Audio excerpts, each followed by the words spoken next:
Ladies and gentlemen, it is my distinct honor now to go ahead and introduce our panel. Our panel for the space race discussion is going to be Barbara Honegger, who worked in the Reagan White House, and just told me that one of her responsibilities when she was there was her portfolio included NASA. And I'm the whiz kid that for the space race that I was. And Judyth is the whiz kid about the space race, which I'm going to be learning this firsthand. I don't know this.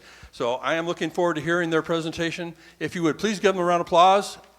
Judyth Berry Baker and Barbara Honegger. We were supposed to. He's not here. He's not here. It's a long story. Oh, okay. Give me just 1 moment, please. I need to find something. The person who's not here is not feeling very well. Oh.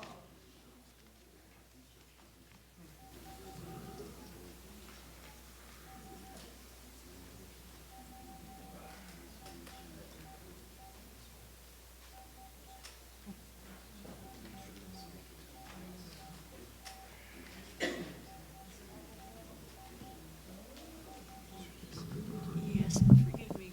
Yeah, thank you. Yeah, I was afraid I didn't want to disconnect this. It doesn't quite read. There we go. Thank you. This? Turn it on? Very good. Okay, are we up? We're up. I never know. All right, so I'm Barbara Honegger, and I gave a presentation earlier. I guess that was 2 days ago now. Time flies. I'm going to share with you the beginnings of my research on an incredibly important subject that I'm seeing a bit through a glass darkly, but it's getting a lot clearer. And believe it or not, I believe that you're about to see some really critical links between the Apollo 11, or the Apollo moon landing program, and the assassination of President Kennedy. I got onto this quest, which is ongoing, it's a work in progress, with finding this photograph on the web one day. How many of you know that Hitler's first deputy Führer, the man who originally, if something happened to Adolf Hitler, was going to take his place as the leader of the Nazi Germany in World War II, Rudolf Hess.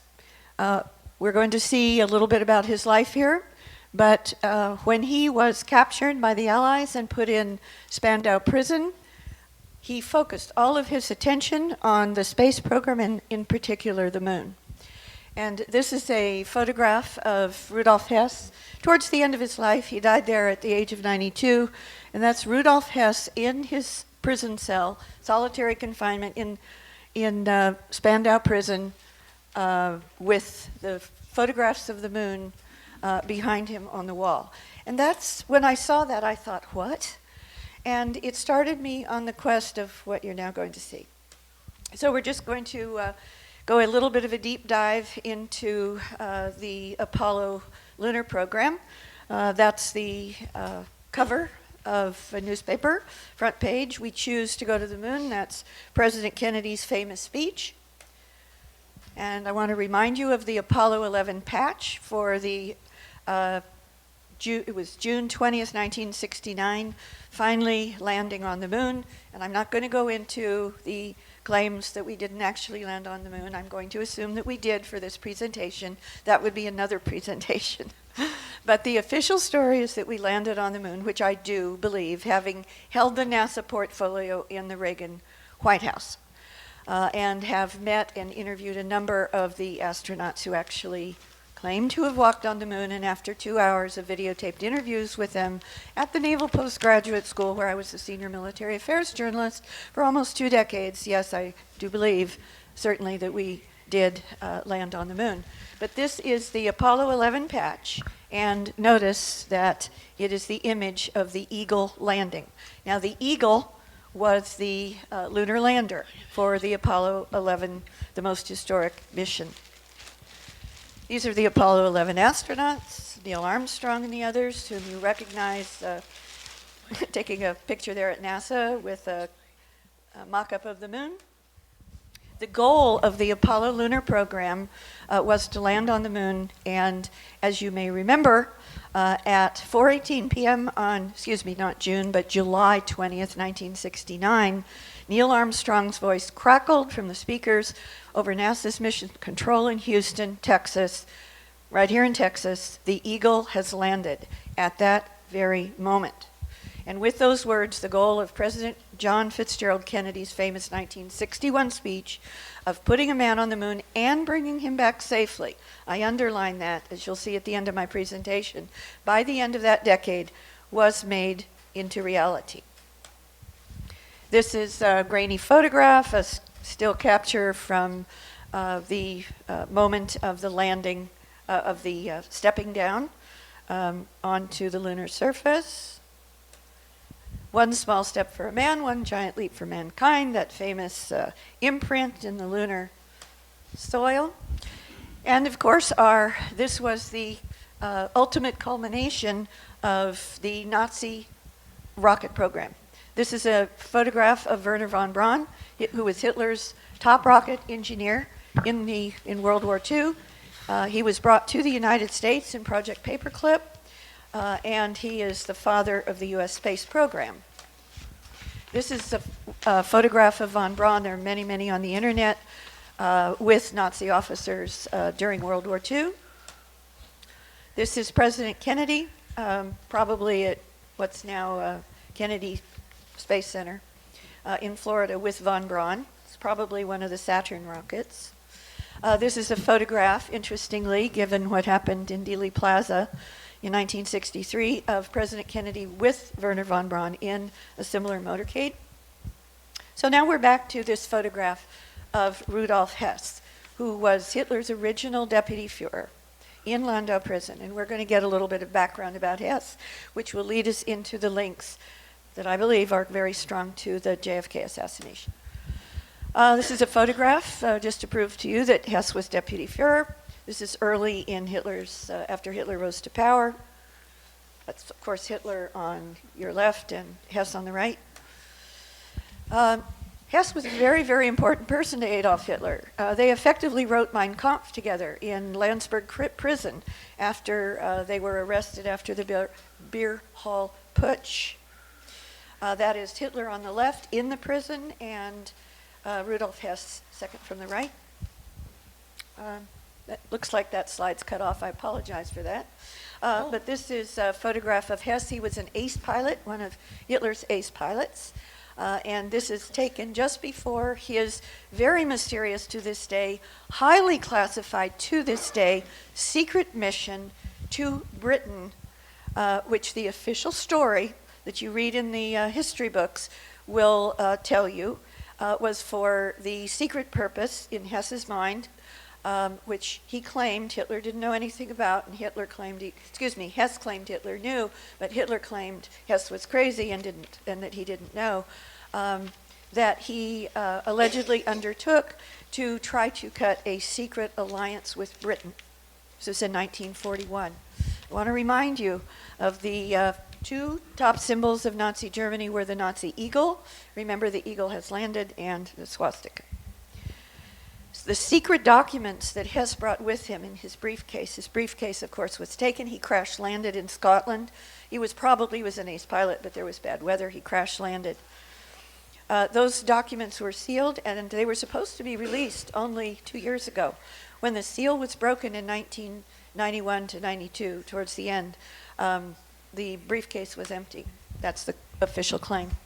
On the day of Hess's flight, May 10th of 1941, the Nazis bombed London in the heaviest blitzkrieg attack of the war, which Hess knew about in advance and, we believe, planned and used as cover for his mission, because the British were otherwise occupied, resisting the attack.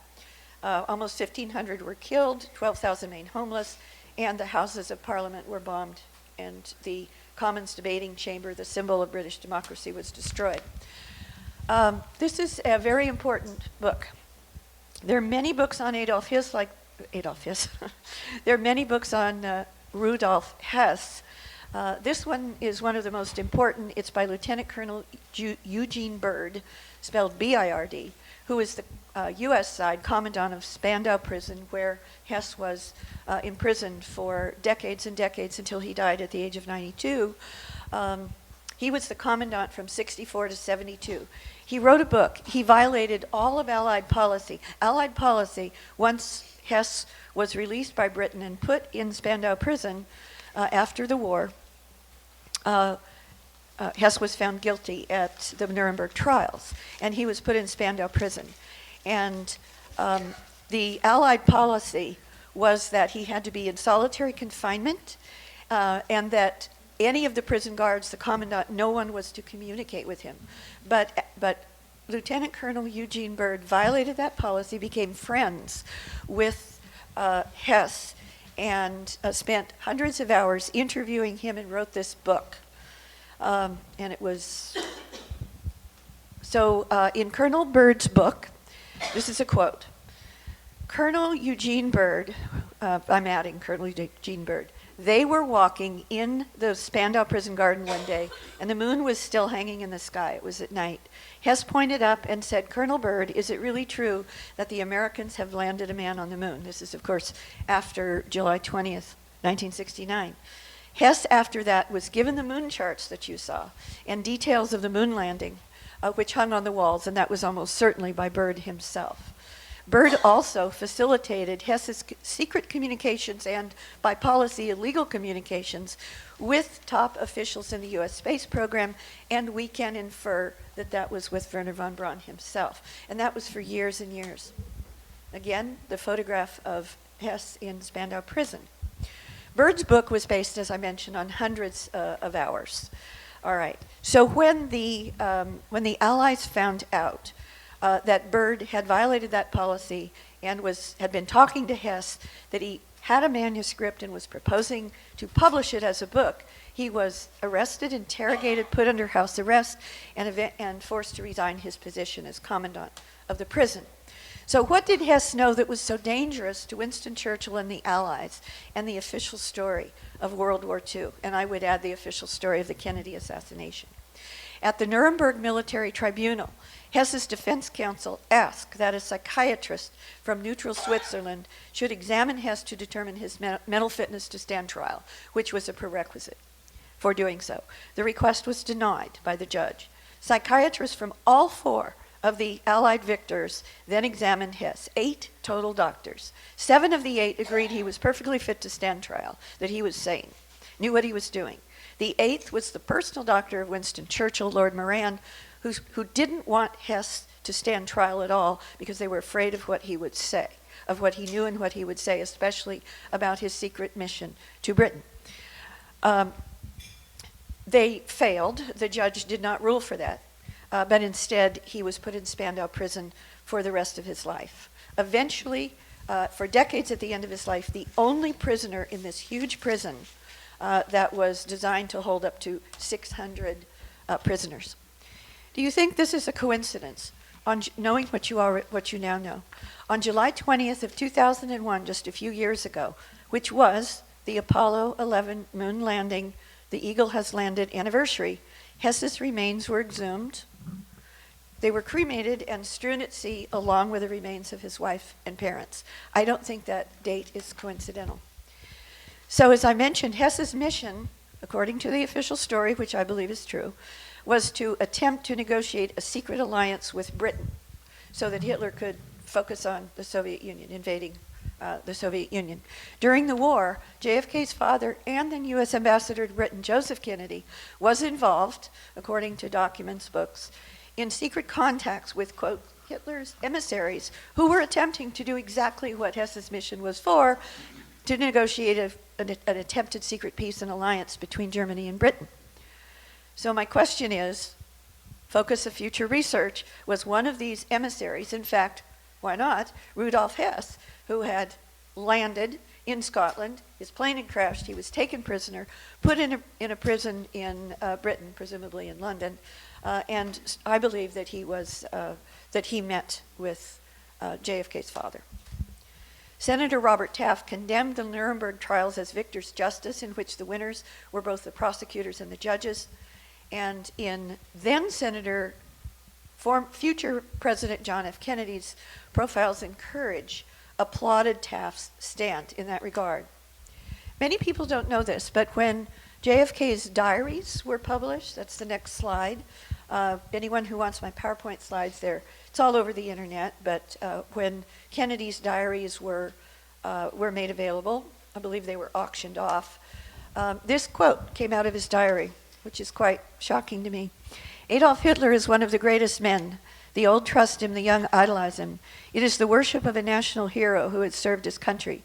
Within a few years, Hitler will emerge from the hatred which surrounds him as one of the most significant figures who ever lived, unquote.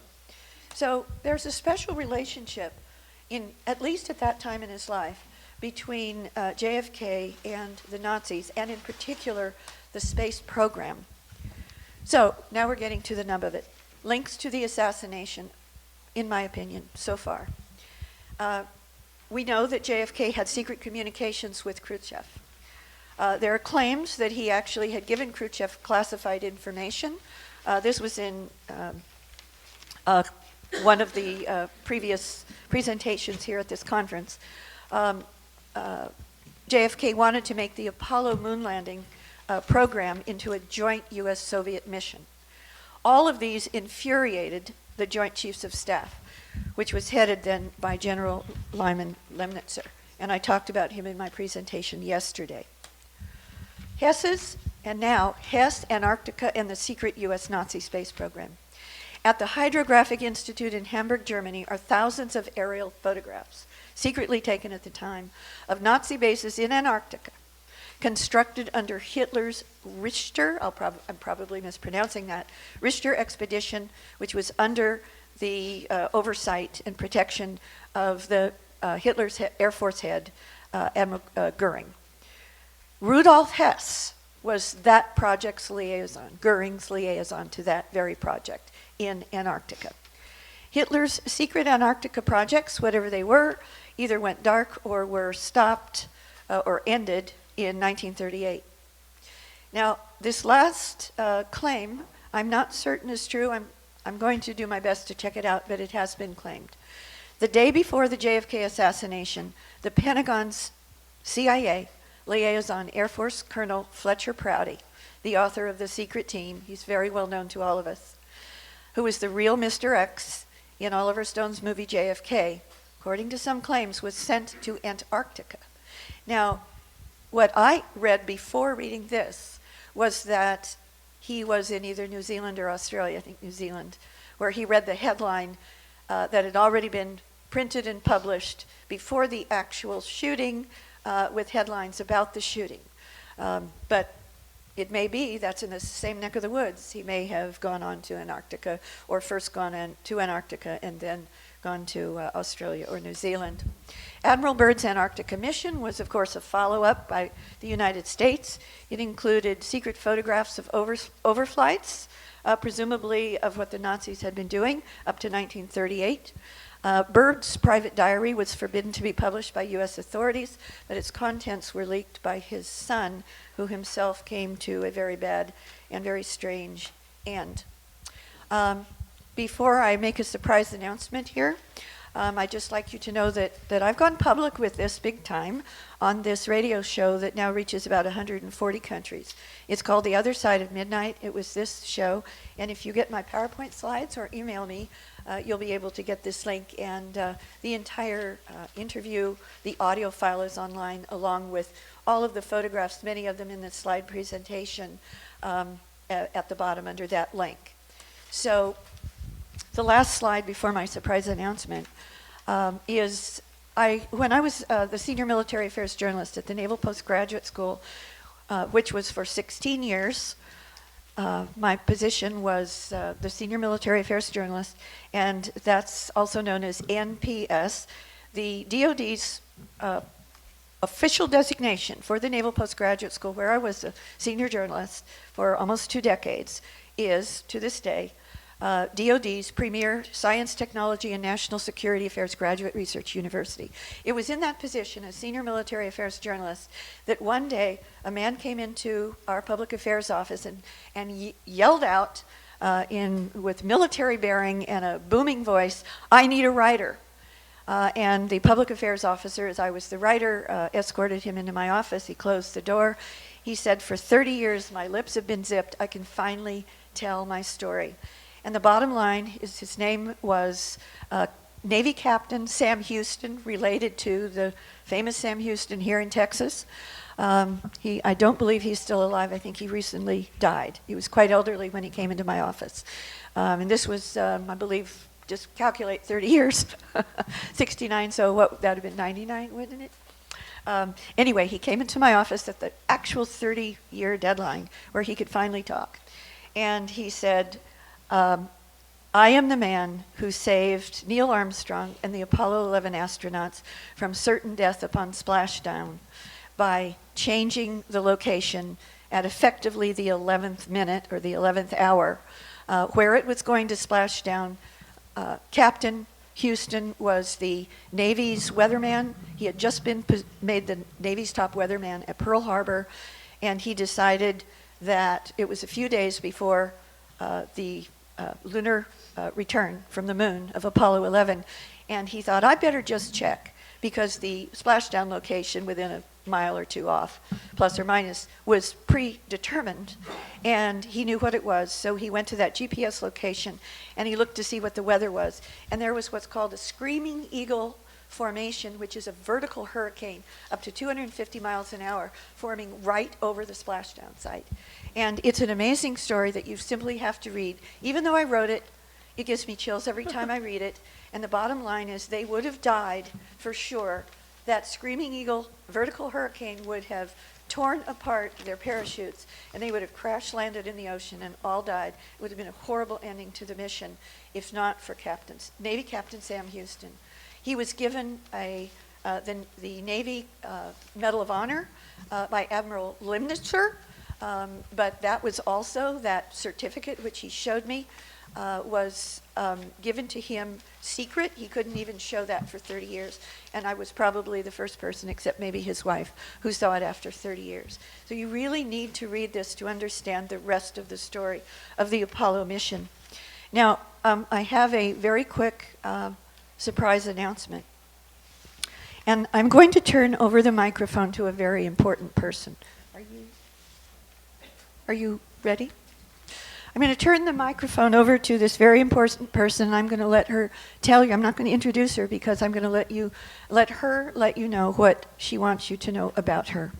And this is very important, explosive information about what I've been talking about. Thank you, Barbara. My name is Chana, C-H-A-N-A, like Charlie Chan, Spainhour Willis. And my father was F.P. Spainhour, go to Spain for an hour. His grandmother was Myrtle Houston, and our family is in Dallas County back to the 1850s. My dad was Master Chief, United States Navy. I spoke 3 years ago, and I haven't since, in 2016, thanks to my finding Judyth and realizing we had a lot of things in common. I have since been to some conferences and read more material and discovered more things about my father's life. In a nutshell, you're welcome to call me, visit with me. My email is real easy to remember, Chana, C-H-A-N-A, Gail Willis @gmail.com. My father was born in 1923 and died in 2014. The December before he died, he said, "I want one more debriefing." He was Naval Intelligence, CIA. He was joined the Navy in 1941. He was in Tulagi Bay with Kennedy. There's a backstory there about breaking his hand with him. This was before PT 109. After the war, he came back to SMU for 2 semesters. He went back in the Navy. At that point, he got into photo intelligence. His Aunt Ruby Houston, my grandmother's sister-in-law, worked for R.L. Thornton for 50 years at Mercantile National Bank. If you do your research, you'll see that Oral Thornton may have been Clint Murchison's house night before the assassination. Daddy told me he never thought I was listening to his stories when I was growing up, and I pieced it together. He was supposed to take it to the grave.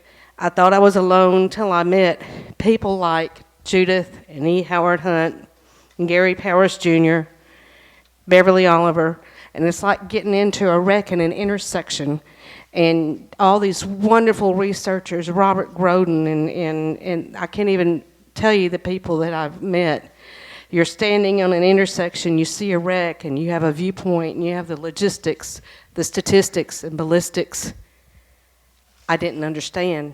I led a sheltered life. I was led to be paranoid and observant and be careful. And I was in the car. A coin has two sides. You have these conspiracy theorists and you have these lone nutters. Coin has three sides. There's an edge. And some of us were in the car and I was afraid to speak. But basically the bottom nutshell is my father was involved before, during, after the assassination. He went, in 1949, he was at the War Tribunal crime hearings and hangings and photographed those items and feared people seeing that photograph and knowing about that more than the JFK involvement. In the 50s, because he knew how to type, I have all his security clearances, the long tails. He used to tell me I never believed him.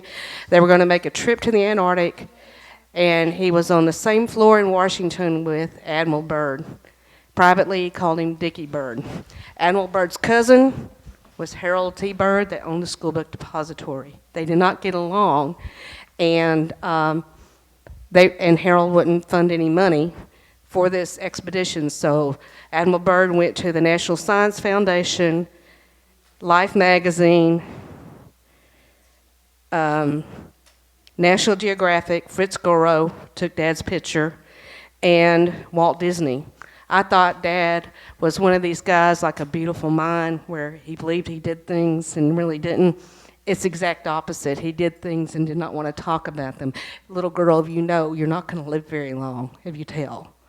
And before his death, he said, I need my last debriefing. The Dallas FBI office will not help us. And I know I take great risk to my family still talking about this, but my mother's okay with it. My family's okay with it, and we need to spread sunshine on it. Lee was on my dad's team. Lee was O&I. Lee and Judyth was told the same thing my dad was told. If you don't finish this, you're dead, your wife's dead, and your kids are dead. When I figured it out when I was 14, processing, learning how to cut out pictures when he was chief photographer of the Dallas Fire Department, and how to cut a roof burning out and then make a new negative with firefighters on the grassy in front of the house after it had burned, looked like they were eating sandwiches while the house was burning. That photo lab was right underneath where Ruby shot Oswald. When he left the Navy after Naval Intelligence, why would they send him to Naval Intelligence School at the end of his career in 1959? I was born in 1960 in Jacksonville, Florida. Why? Dad was doing photo recon in VAPE 62, if you want to write that down. That was where he made lenses. These satellites, you look at your GPS, he made a lot of those lenses. He said, I can't believe I had anything to do with it. He figured out how to weigh the camera and make a rail system. So when the pilots in the U-2 planes flew over someplace, he computed the speed, the altitude, the humidity to get clear pictures from 70,000 feet. Why did we fly into Russia? His back went out in an airplane crash, second day on the ice, when he went down there with the first group of guys that ever wintered over in the Antarctic. How do I know all this? I have copies of his orders. He was photographed. I have boxes and boxes of pictures. He dies. I try to give them back to Naval Intelligence. Come get them. They won't mail them to us. No, come get them. They never did. Okay, so I'm going to talk. Dad was a part of our country. He was a patriot. He loved our country. He did what he perceived was his duty. And then when he realized what was going on in Dallas, a few days ahead of time, one person on his team committed suicide and another went crazy. When it was over with, everyone was disbanded. He begged to stay here. He said, I can't do this anymore. I got a wife. He met Mom. He was a bachelor 35 years. Mom was 21. They got knocked up. They were married 56 years. God love them.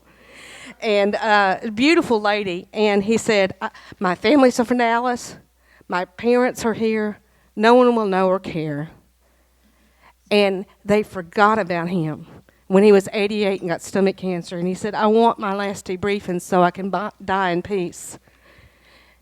And I talked to my congressman because Dad lost his handler. And the congressman told us to call Dallas. That wouldn't help me or the congressman. So that congressman had to go all the way back to Washington. I said, Dad's not going to talk to anybody unless, you put a monkey in a suit, he's not going to talk to anybody unless they know his code name. In May of 2014, he got it. And he died on August 25th, 2014. I gave a couple of speeches, and I've talked about his time in the Antarctic. And Dad explained to me that we needed a space program, and it's on record publicly, if you dig, for science and defense of our country to keep us free. Our government, I believe and love America. We have left wing and right wing. They want us fighting amongst each other, and it flies the same damn bird of liberty that we should all be getting along. And my dad said, you needed 3 places to triangular point. NASA in Florida, NASA in Texas, and the Antarctic, the hardest place in the world for terrorists to get to. And they spent 20 years putting satellites around the world for science and defense. In the spring of '63, Dad was on the USS Enterprise with John McCain, a junior grade lieutenant. And 2 Russian MiGs flew over the deck of the Enterprise, 300 feet over it. At that point, commanders got hold of Washington and said, they know we're still in Cuban waters and we know they're still there. And they became very concerned. Things started cascading at that point. And I asked Dad, he said, I can't talk in the house. I asked him questions. He said yes or no.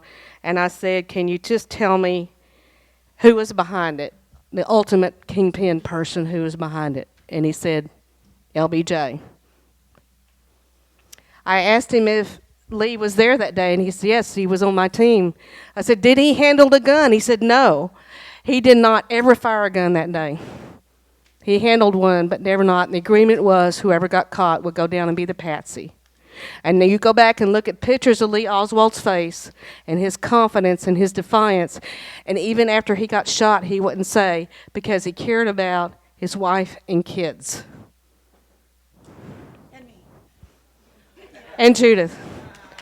I've been told there's no coincidence that 4 weeks after I spoke the first time, there's a man by the name of John Pope that's good friends with George Bush Sr. that bailed UT University out of their financial crisis in the turn of the 1900s. His son is a judge on the coast of Port Aransas.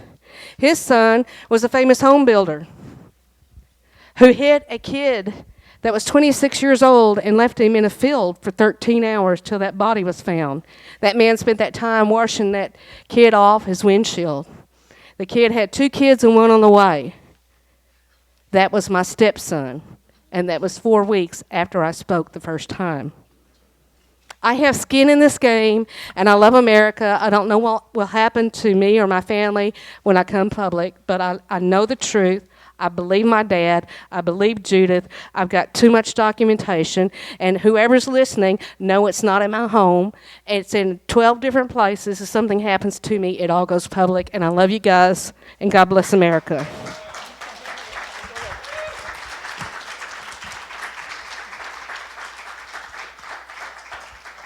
I just want to close the circle. I'm going to ask a quick question because it's a very important answer. I think you asked your dad, what is the ultimate top reason that JFK was killed? And he said?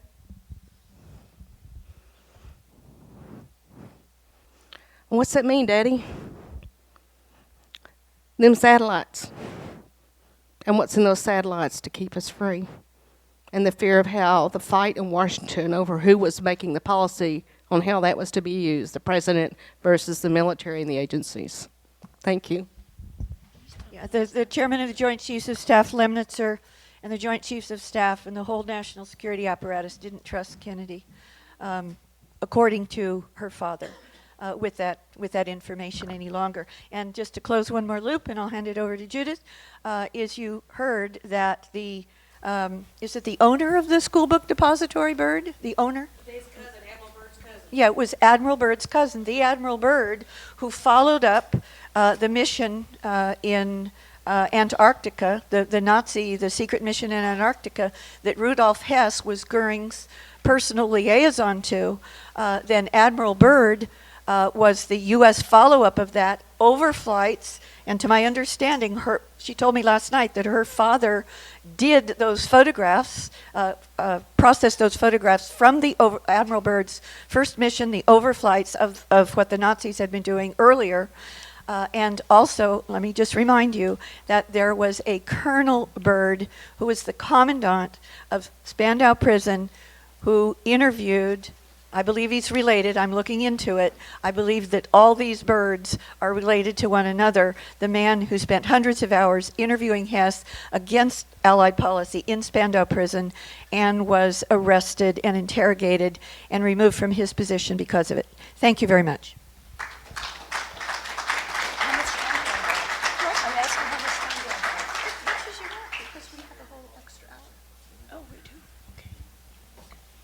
Okay, everybody. Oops. Can you hear me from this? Judith, how much time do you want us to give you? Half an hour at least. Raise your hand when you're sick of me, okay?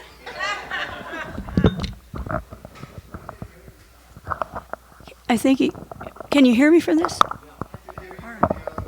All right. Okay, I'm going to talk to you today about why, for example, I was trained to speak Russian. People have asked me that, and it's a good question. In the late 1950s, and we're going to start with this, the United States, on October 4th, 1957, an auto-sized moon was orbited by the Soviets. I was, at this time, 14 years old, I think. And it said, will the new satellite return? If we could hear it beep, beep, beep, we could see it in the sky. It was so low. You know, it didn't stay up there as long as you might think. It crashed eventually. But Vanguard, we put up a 6.4-inch diameter, 3 1/4 pound satellite. Okay? And Explorer, which was 6 feet 8 inches long, weighed 31 pounds. Oh, we did that too. The Soviets put up something that weighed 2,925 pounds, 11 feet tall and 8 inches. That's what happened to us in 1957. Shocked. Everyone was shocked. Well, they shouldn't have been, and I'm going to show you why. But what this did, it sent terror through many civilian lives. What is Russia up to? How can they do this? How come we're not first? What happened? Before I knew it, because I had been given an IQ test, and some of the others had been on the new Wechsler 2 and all that kind of thing. I think, yeah, it was Wechsler 2, I think. We found ourselves kind of targeted.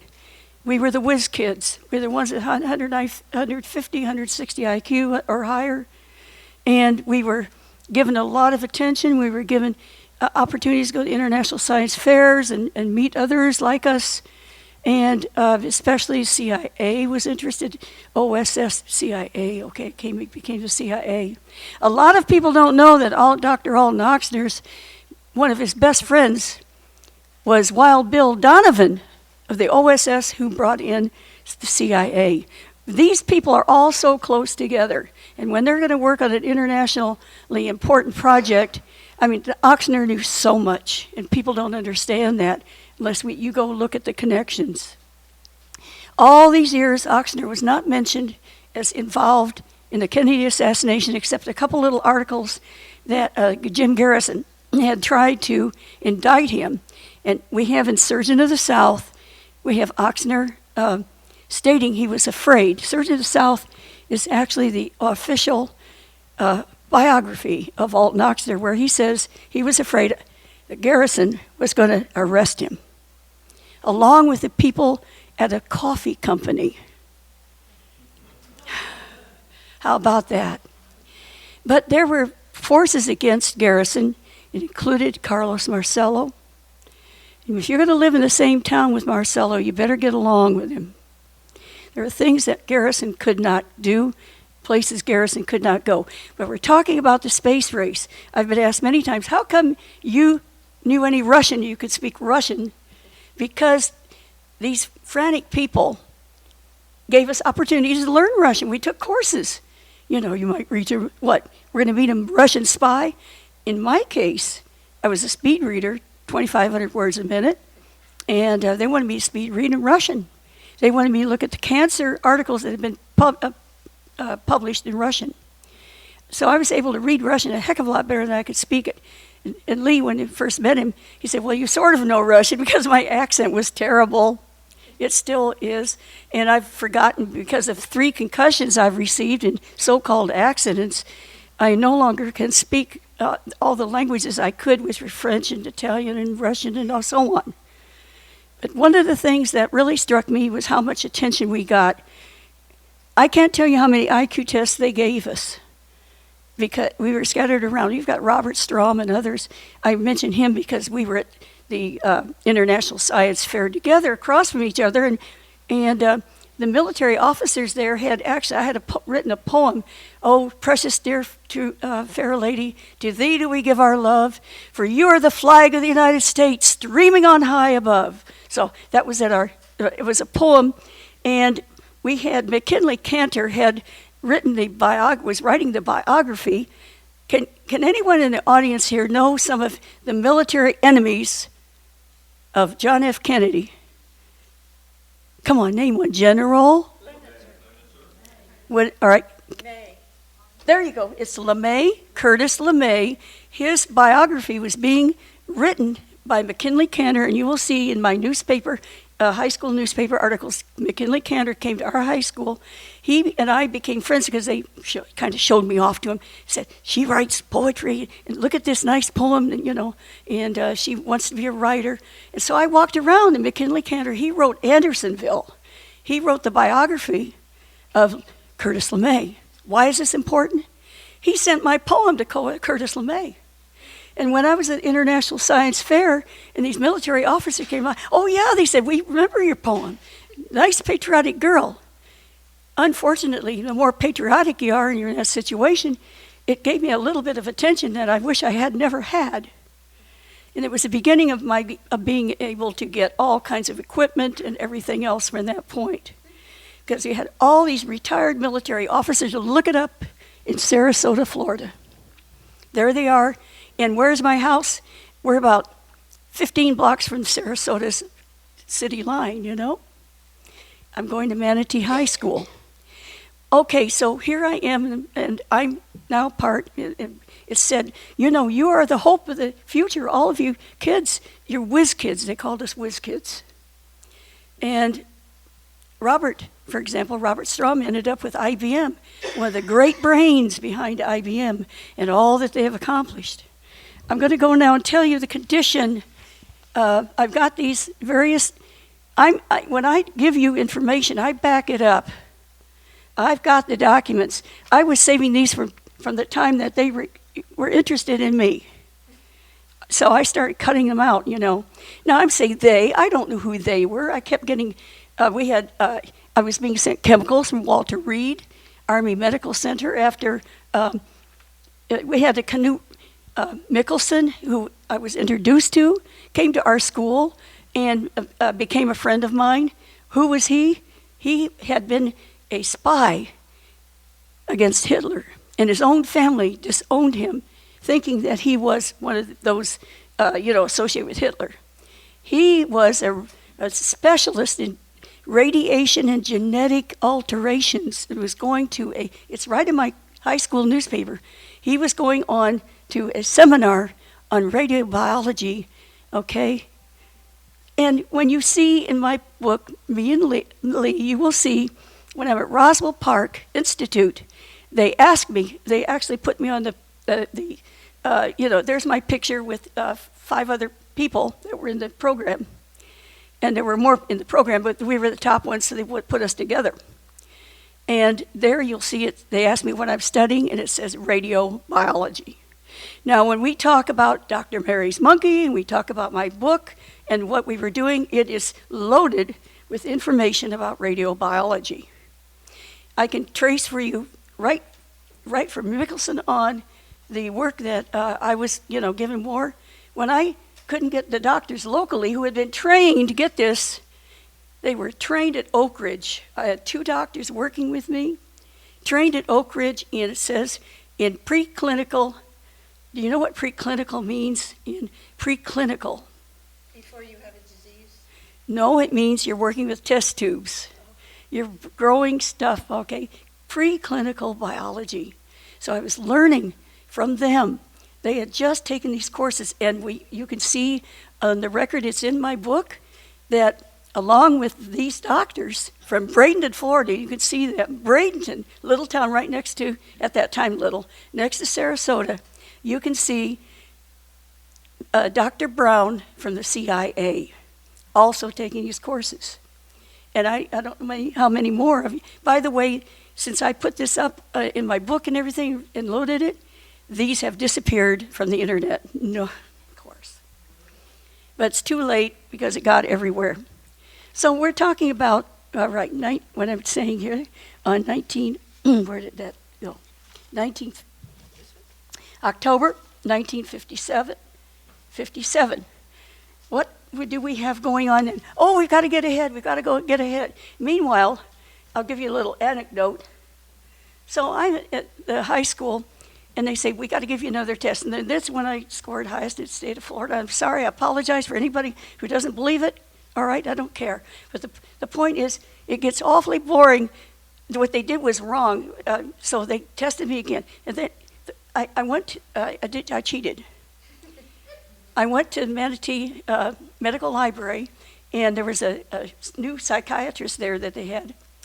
And he let me look at the latest IQ test. I said, I just took this one. I said, I missed a question near the end. I said apocalypse instead of apocrypha.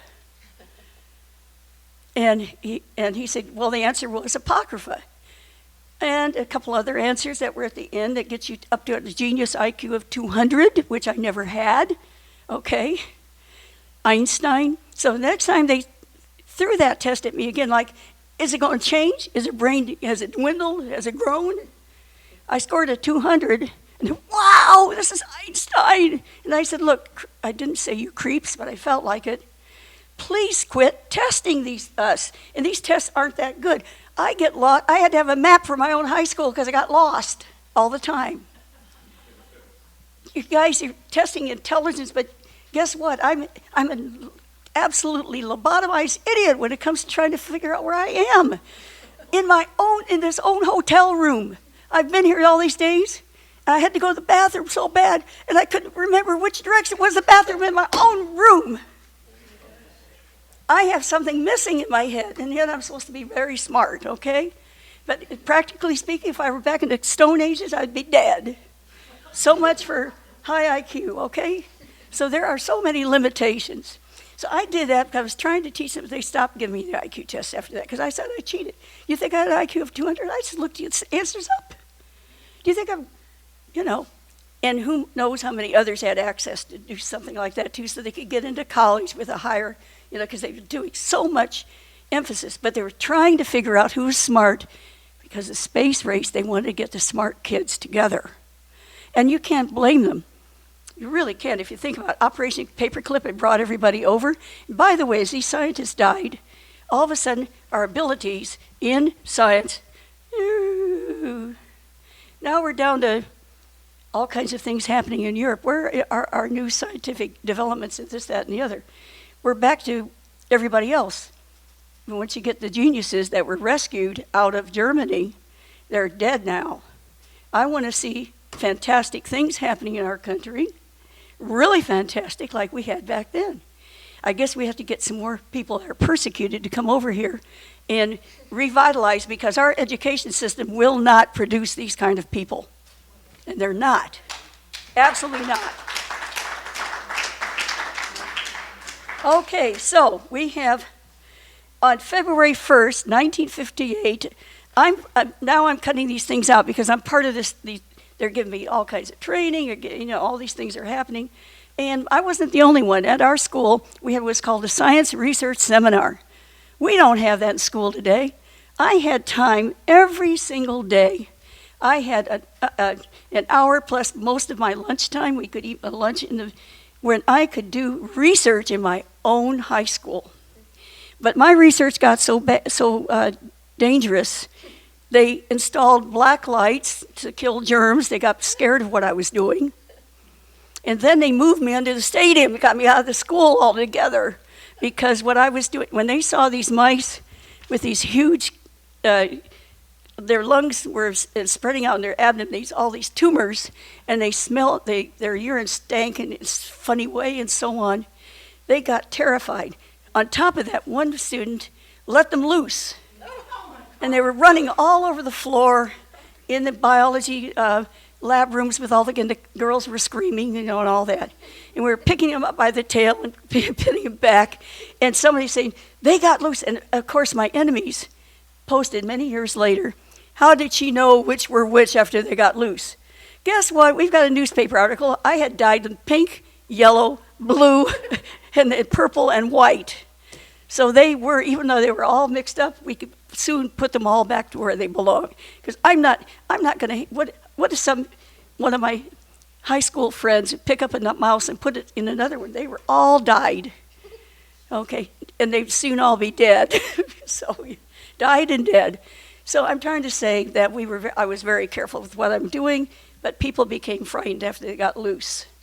So they put me under the stadium. Part of was a dirt floor where the mice were kept. And we kept spraying, they would spray Clorox. They had people come in and bring in new sawdust all the time. And they went and put the sawdust in an incinerator. They were scared of what I was doing. So that's the situation at the time. Then when the doctors came to examine what I was doing there, we had Dr. Harold Deal, Vice President of the American Cancer Society. Remember, I crashed their seminar because even the doctors I was working with trained at Oak Ridge, as I said, in preclinical studies. When I was doing this with test tubes, when I got to working with real cancers in these mice, were germ-free mice, I got from Dr. Rainier. And people said, how did you get your stuff from Dr. Rainier? Well, I was born in South Bend, Indiana, and my parents were friends with a lot of people at Notre Dame, including professors and so on, because that's South Bend is Notre Dame. Rainier came from Notre Dame. When he saw what I was doing, he was in St. Petersburg, Florida.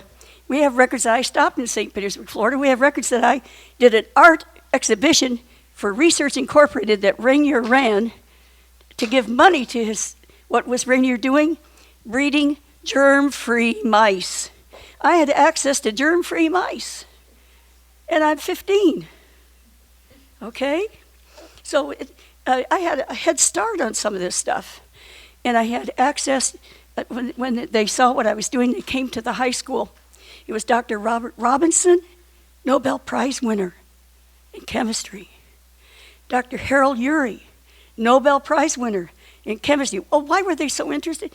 Because I went to International Fair not with my research, what I was doing on the mice, which I had with me at that time, but because I invented a new way to get magnesium out of seawater that was more efficient.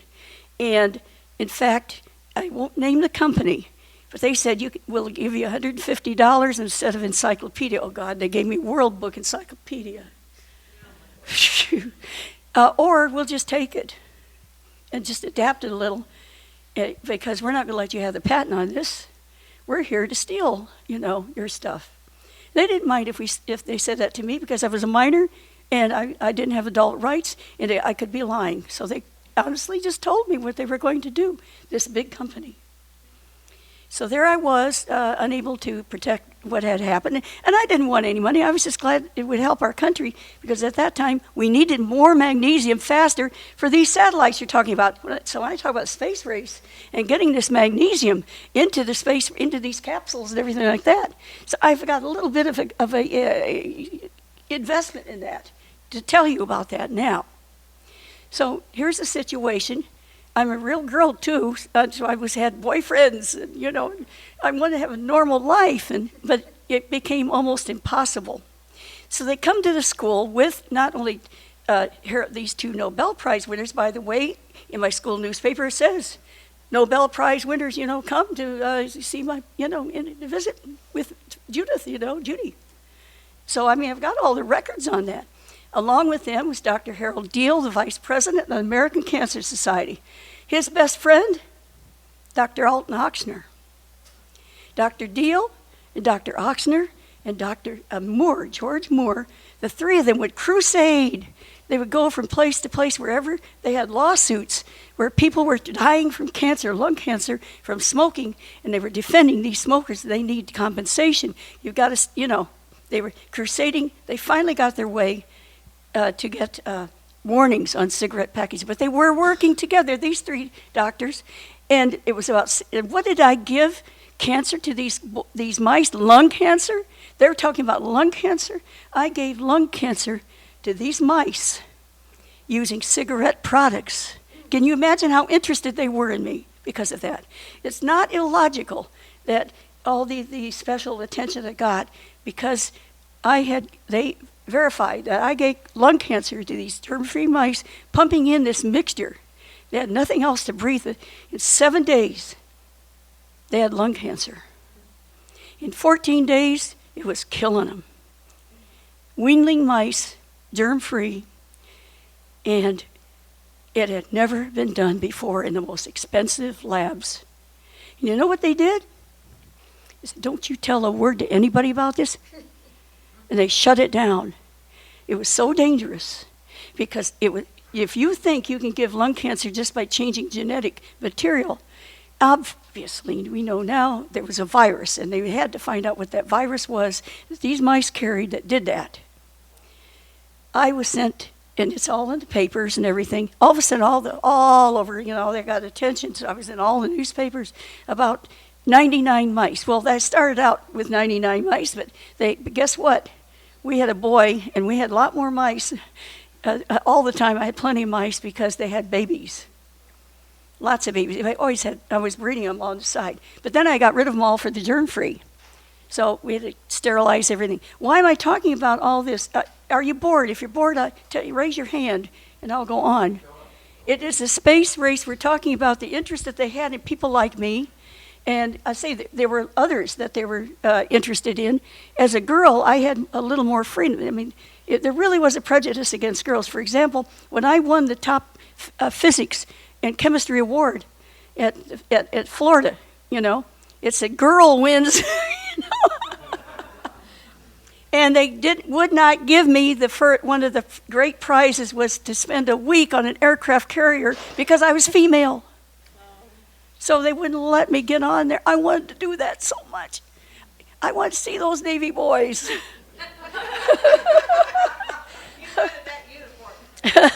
Those boys in their uniform. And by the way, Lee Oswald, he had to walk with a military style that would make your heart stop. It was just built, and you could almost visualize the uniform he would wear. You could tell he was a Marine, even when he was in civies, okay? He just held that kind of composure and dignity. And you don't know any of that because you never knew him. All you get is pictures of the ugliest they could find, and they even deformed him. You know, blow him up and you see they put a smirk on his face when he was frowning. The only man in history who could smile and frown at the same time. Yeah. So we're going along here, and tell me when I'm running out of time. So by February 1st, 1958, we get something up there. Oh my gosh, what do we have? We have Explorer. Okay, it's 80 inches long, 6 inches in diameter, weighs 18 pounds. We're really going to town, aren't we? It's a serious space race, and in fact, we are very far behind. But we're going to get a second moon up there. Okay, and that one's going to be a little bit heavier. Okay, we're near. Now, there is a very big problem. We're talking about space race. I want to tell you what's happening on the ground. Now, tell me if we had this situation today, what you might do. We're close to MacDill Air Force Base there at St. Petersburg. We're living right across the bridge. And it's Saturday, May 3rd, 58. Remember, I'm pulling these things out now because I feel, and that's why I have all these newspaper articles. I kept them. And what do we have going on? Listen to this. Skyway death plane was a B-47. All right, B-47 based at MacDill Air Force. Now, this is May 3rd, 58. We're trying to get up in space, and here's what our B-47 fleet, which is 2,000 B-47s protecting us. Listen to this. It says that it exploded. I want to ask you a question. How many times do planes explode? Well, are we looking at a Soviet or some kind of interference? I want to hear you read. I'm going to read the rest of this. This plane, May 3rd, 1958, exploded.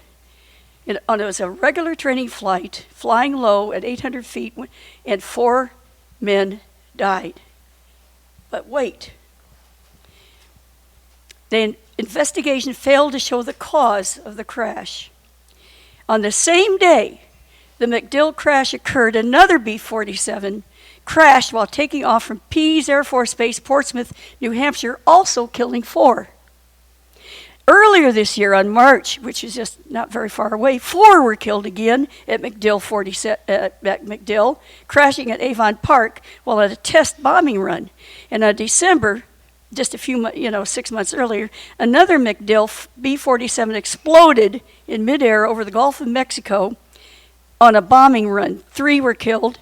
It is believed that more than 100 B-47s are stationed at MacDill. Now, if you have 4% of them crashing and exploding, what is going on? What kind of situation? If we had that today, there'd be a major investigation. They are killing our pilots, for heaven's sakes.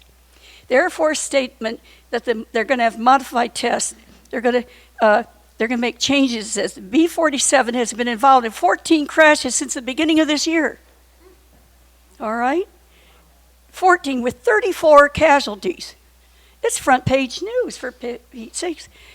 And you don't hear about this. What kind of condition is our Air Force in that we have from this is the most important Air Force base at the time, okay, that we have 14 crashes in just since May. I mean, it's only May. And why aren't they doing something about it? What's going on? Here's a little hint, and I ask you what kind of information we're getting. Remember, we're supposed to be in a space race.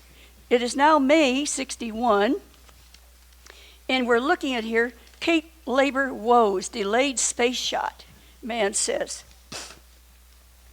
This is in May, okay, 61. Cape Canaveral said that strikes, work slowdowns, and wishy-washy decision-making have thrown the man in space and missile programs behind 6 months. I submit that it was behind 6 months because we were behind 6 months, but they have to have an excuse for it. I already told you, Soviets are they're putting, who was the first man in space? Raise your hand if you know. Speak out. Who was the first? Yuri Gagarin. All right.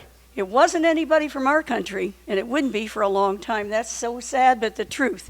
The space race is heating up, folks. All right? And they're blaming everybody but themselves. So I'm going to read some more of that. I question it was only 6 months. Huh? I question the fact that they were 6 well, months beyond. Well, that's right. All right, so we have McNash in charge of the Cape for Convair Astronautics. Wait a minute, Convair, with General Dynamics, what does that sound like? The military? What does that sound like? That sounds like the military-industrial complex, doesn't it?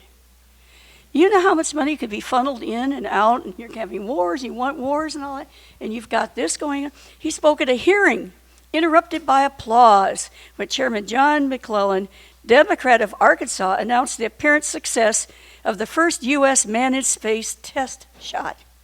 The subcommittee is exploring labor troubles and waste in the entire missile program and whether new laws are needed to deal with these conditions. In nearly 2 weeks of hearings, the subcommittee has heard testimony that labor unions fomented strikes on flimsy excuses to throw the projects behind schedule. What they want is get the unions out and get all this stuff secret as to funding and everything else. You don't have to deal with that. And we wonder how much money was actually funneled into the space program and how much of it went elsewhere. All right. Not long after that, May 25, 1962, what we have, Carpenter gets up there in space, but when they get him down, they don't know where he is. Carpenter was saved. He was for 40 minutes, they couldn't figure out where the man was when he landed back on Earth, okay? Now, these are the same people that some years later, 69, claimed that they could now I'm not saying they didn't go to the moon, I'm just saying, claimed that somehow they had the ability to have a craft on the moon put in an unknown number of weight of rocks, because I wrote it all down. They don't know how much they weigh. They only have a certain amount of fuel. When you take that fuel off the ground, and at that time they had the computer capacity of what you have right now, in a little calculator today. And somehow, as this other thing is orbiting like this, and only a month earlier they had failed to have the two orbiting thing like that meet just around Earth. But this miracle is that while this is going around this way, this comes up, and without a flaw, it manages to dock with this that's going around with an unknown payload of rocks. Unfortunately, also when it was on the ground down here, it took them a while to figure out where to land. I've got it all down. I wrote it all down. They weren't sure where they're going to land. But wait a minute, if they don't know where they're going to land, how are they going to know how to calculate that this is going around? If there are so many problems, the big answer is maybe they had a lot more calculation abilities than we think, except then we have an incident where we know the computers failed altogether and they had to come in by hand on, Apollo 11? Apollo 11. Yeah, Apollo 11, the computers failed. There are some real problems with secrecy and with what really happened that need to be looked at, not as conspiracy, but as just we don't really know, and I really don't believe everything we've been told. Can I add something? Of course. Right. Is this on? It's on? Oh, good. The very last slide that I showed was my article, Saving Apollo 11. That's the real story, not quite. The official story is what you just heard from Judyth, which she didn't know about, what Captain Sam Houston came in after 30 years and told me. That's in my article that's online in the link, and you can read it. What really happened was the computers didn't fail. Mission Control in Houston communicated with the return of the mothership and told Armstrong that the landing location had been changed. The original location was pre-programmed into the computer. That's where the Screaming Eagle 250-mile-an-hour vertical hurricane was in the originally programmed landing site. So he had to be given instructions as to how to manually change the location of the splashdown in the Pacific, and he did that by just slightly changing where the craft came into the atmosphere. Yep. So there are all kinds of versions, and what I find a little disturbing is that as we get further and further from that time, we've learned that a bunch of files and a bunch of original films and all kinds of things that were accessible. I know because when I lived in Florida and could access them, you could pull them out of the library. They're not there anymore. So why? All right, on Tuesday morning, October 23rd, 62, I say we have a kind of deplorable condition. We are told that in the space race by 62, that Russia is way ahead. Look at what they did with Sputnik, right, and all this, and they're putting up all these big satellites, and they get the man in space before we do. That they have missiles far more than we do, and there's a big missile gap to worry about. And what is Kennedy doing? He says, we need to share our technology with Russia. By the way, Kennedy was living at a very formative time in his life overseas. His father's pro-Nazi, and that's where he got some of his ideas from. But he became a warrior for peace. You can read about it in James Douglas's JFK and the Unspeakable. This man turned from one who was inculcated almost to want war to want peace. And so he saw, he'd been in battle, he'd been harmed, he'd seen the horrible things that happened. He didn't want our people in any country, the people of the earth, to suffer. So here he's got a problem. They hated Kennedy for this, the military. Blockade of Cuba ordered. No, says, men, remember I told you that I knew about the General Curtis LeMay. I learned so much from my friend, okay, who had written, is again McKinley Cantor. McKinley Cantor kind of took me under his wing. I walked along the beach there in Sarasota with him when he was dictating on this guy, dictating the biography. He's right. He was off the top of his head. He's dictating stuff that Curtis had told him. All right, and how much LeMay hated Kennedy. So his biography didn't get very far because that didn't fly very well. But you can still find it. It did get into print. But I learned so much about Curtis LeMay, so I looked him up because, of course, I was interested because of what happened. And I know that Curtis LeMay is one of the players who was just really thrilled, and he was there when Air Force One landed. He disobeyed orders. He was not supposed to be there, but he was there to greet the coffin, and I'm sure he did it with a smile on his face. So this is Kennedy was up against, he's soft on communism. I have 1 minute left? Okay. Soft on communism. Well, I don't have that much more to do. But to tell you that if anybody, what they were up to is saying, if this space race, okay, and again, I'm saving all these things because I'm getting involved in all this stuff in a different way, but it piqued my interest. This man is soft on communism, and if we go on, he is a traitor to the United States. One of the reasons the military, and we see him at Carswell Air Force Base, that's in Fort Worth.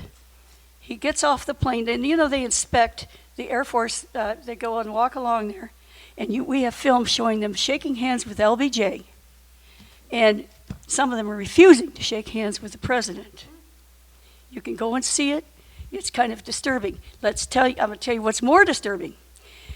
They had that banquet, and where they said, Mrs. Kennedy, I really like, Kennedy said of his wife, everybody's here for Jackie, not him, and she's, how pretty she looks and all that. Look at the pictures again. Everybody has a boutonniere. Who knows what a boutonniere is? Flower. All right. Well, believe it or not, the kids I was talking to once, they're so poorly educated today that they thought a boutonniere was some kind of gun or something. That's buccaneer. Yeah. So I said they had a boutonniere.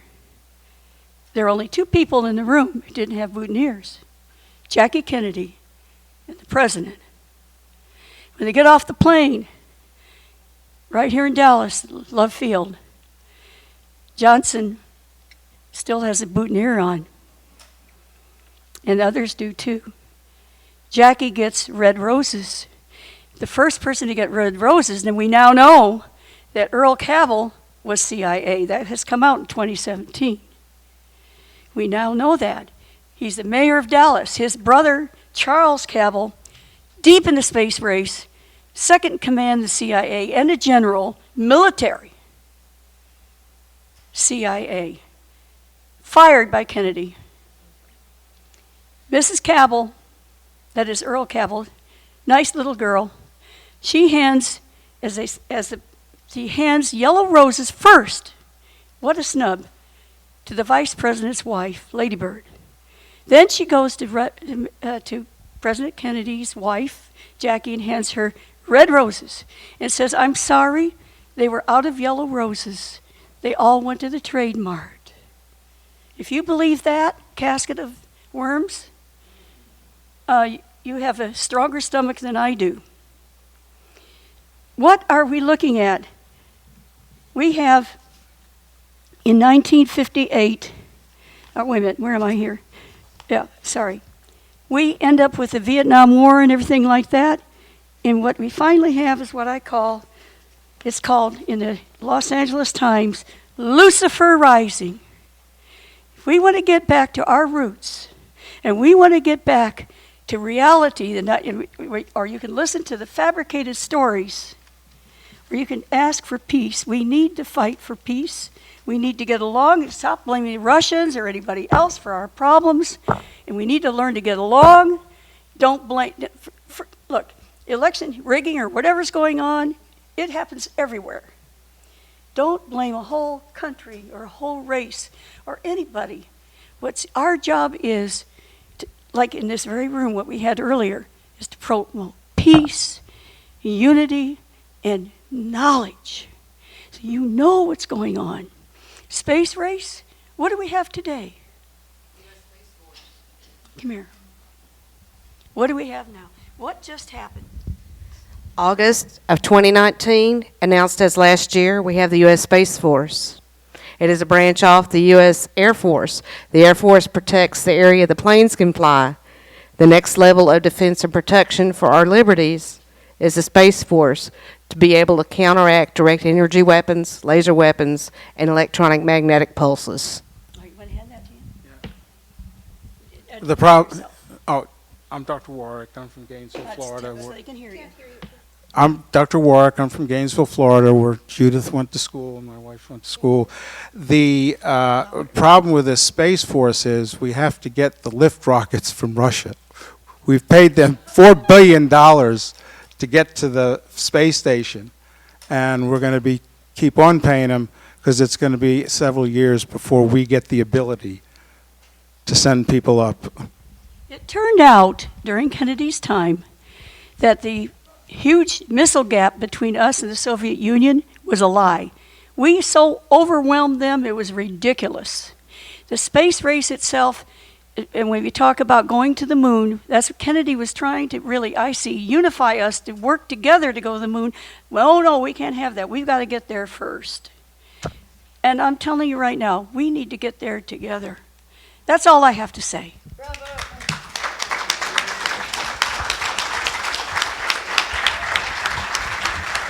Ladies and gentlemen, Judyth Baker and Barbara Honegger. Did you enjoy that?